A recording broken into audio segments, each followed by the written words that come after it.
Hey there, this is Christina Marassi and welcome to today's video. Now, I'm not quite sure how this is all going to come out. I am a little bit nervous to share this topic with you today, but it feels like it's time. There has been an unusual practice that I have been doing for the last year that has definitely been informing my rebrand process and this transition in business. So it feels like it's time to just share all about it. It's edgy. It's definitely edgy. You'll understand when you hear what it is. But at the same time, when I shared it with some of my colleagues, they were like, Christina, nobody is going to be surprised when you start talking about this. Nobody. So I suppose I'm just going to trust that process. And the reason I want to share it with you is because it has something to do with the next body of work that is coming through me. And also, I feel like it's an important topic for women entrepreneurs as well. So let's see how this process is going to go. Okay, so I just want to forewarn you that when I first heard about this particular practice a few years ago, I thought it sounded nuts. And some of you are going to have that same experience. It might just sound insane. And it took me a long time, a few years of hearing a lot about it before I opened up to it. So I'm going to invite you to see if you'd like to hear about it, to kind of open up your mind and be willing to hear something different. Okay, so what is this practice that I've been doing over the last year? It is called Orgasmic Meditation. And I'm going to explain exactly what that means. Now, what's beautiful about this practice is it's really like yoga for your sex life. It's actually less about something sexual and more about something therapeutic. And the way that it looks is that a woman's clitoris is stroked in a very methodical way for 15 minutes in a very concise structure that happens over and over again. So it's something that you know how it's going to look, and each time you do it, the practice is called OM for short, for Orgasmic Meditation. And I have found this to be absolutely incredible, and it's opened up so many things in my life. So I'll explain a little bit more about the practice. So yes, if a woman's clitoris is being stroked, that does mean she disrobes from the waist down. So what happens is it is always a woman who's being stroked, because you do need a clitoris involved, but the stroker could be a man or a woman. And what happens is the woman disrobes from the waist down. She lays down in what's called a nest. You set it up with blankets and yoga mats and pillows, so it's very comfortable. And the woman butterflies her legs open. The stroker sits to her right and finds a way to scissor his or her legs. And what happens is the clitoris is stroked very gently, no more weight than like stroking your own eyelid, for a very methodical 15 minutes. Now, what's beautiful about this practice is it's a goalless practice. It's not about reaching climax. It's really about being mindful and what's going on in the body. It's about feeling. It's about opening up to sensation.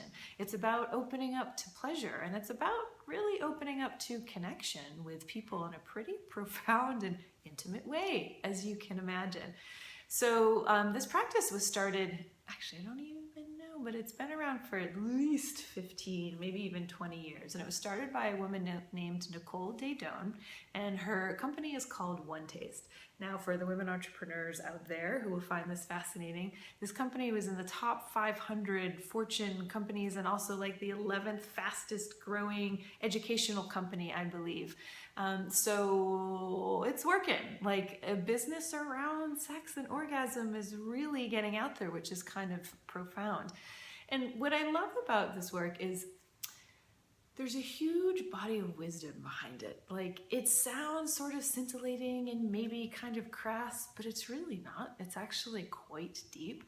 And a couple of things to keep in mind is that what normal society calls orgasm, Orgasmic Meditation calls climax. And so they see they see orgasm in a very different way. Orgasm is really almost like that life force energy, that vitality that pervades all living things. It's really about feeling fully alive. And so this practice gives you an opportunity to feel into more aliveness. I mean, at its core, that's what it is. If we can let go of all the societal conditioning around sex and the shame that comes around it, really we've got these bodies and they know how to feel pleasure. Did you know that a clitoris has 8,000 nerve endings? Like, it's a tiny little spot, but it is meant to feel pleasure. And if you want to compare that, the penis actually has 4,000 nerve endings. So the clitoris has double the amount of a penis.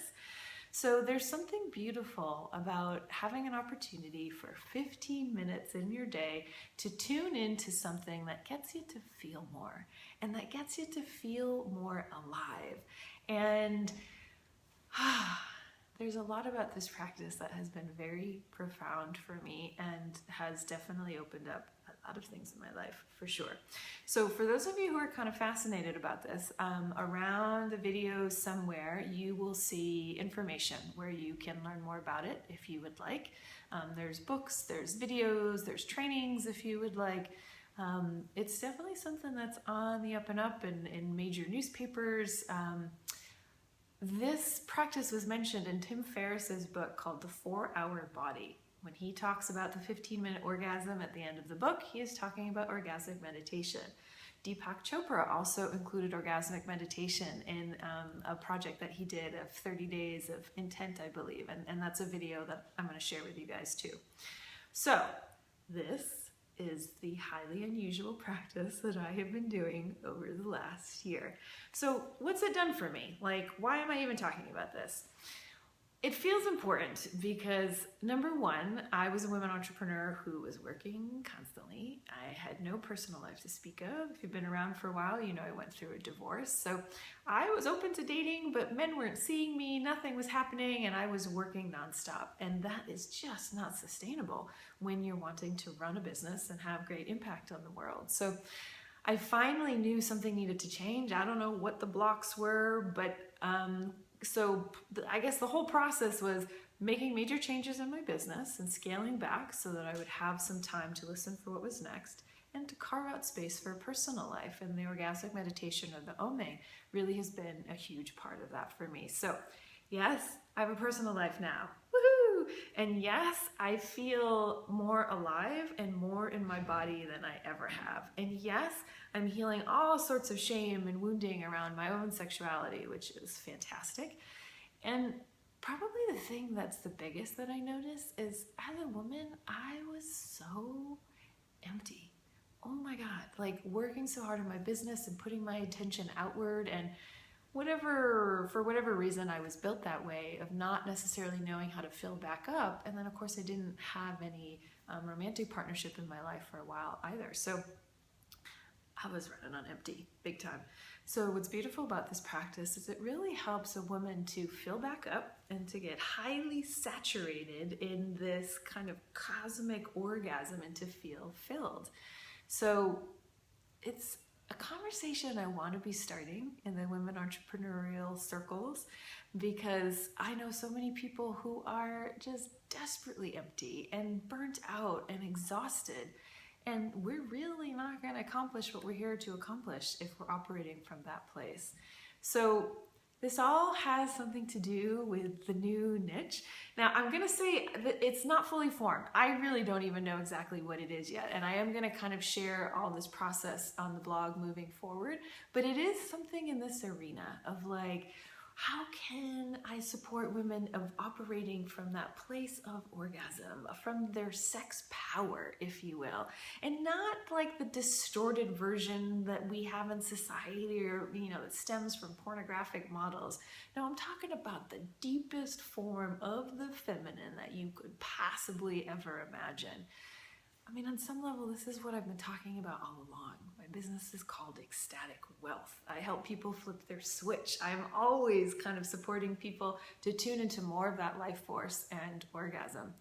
So now it's going to just be a little bit more literal at some point. So I'm going to talk more in the next post about what the niche could look like, because it is still informed. I may even need your help in figuring out exactly what it is, but I do know it's related to my deep devotion to the feminine, and I do know it's about women being filled up and in their wild, like, source of power. that gets me excited, and we'll have to see what that's going to look like moving forward. And in finishing, I can hear a question probably as people watching this of like, what's in it for the man? Because the man does, or sorry, the stroker, which could be a man or a woman. What's in it for the stroker who stays fully clothed? Well, just think about it. The stroker is getting to be with a source of power and woman, the genitals and the space and the power that comes through there. And they're also getting to tune into more potency and power. More of their aliveness starts to come through. They also get to tune in more to their bodies, and everyone gets to have yoga for their sex life, which enriches their sex life moving forward in profound ways. So I'm going to leave you with some information so that you can find out more about it. I'm a little nervous to see how people are going to respond to this because, of course, there's some huge triggers around sexuality in our culture. And it's a conversation that I am fascinated by and one that needs to be had. So we'll see what this niche looks like moving forward, if it's directly about sensuality and sexuality, if it's more about the deep feminine, I'm not entirely sure.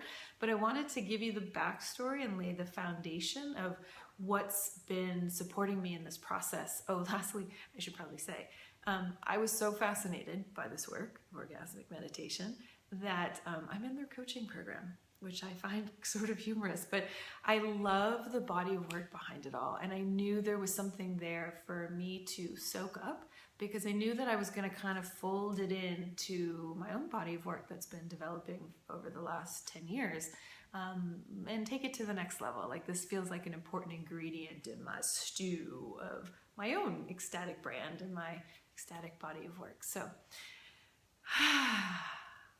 I think I'm relieved to come clean. You've heard me talk about desire-based communities and things like that. That's what I was alluding to. And so now it's good to have it out in the open. We'll see how this sort of ripples outward into the universe and see if people are open to accepting it. And well, if they're not, what can I do? This is part of my journey and my evolution to take a stand for this. So thank you for watching. Thank you for listening. Thank you for keeping an open mind if you were able to.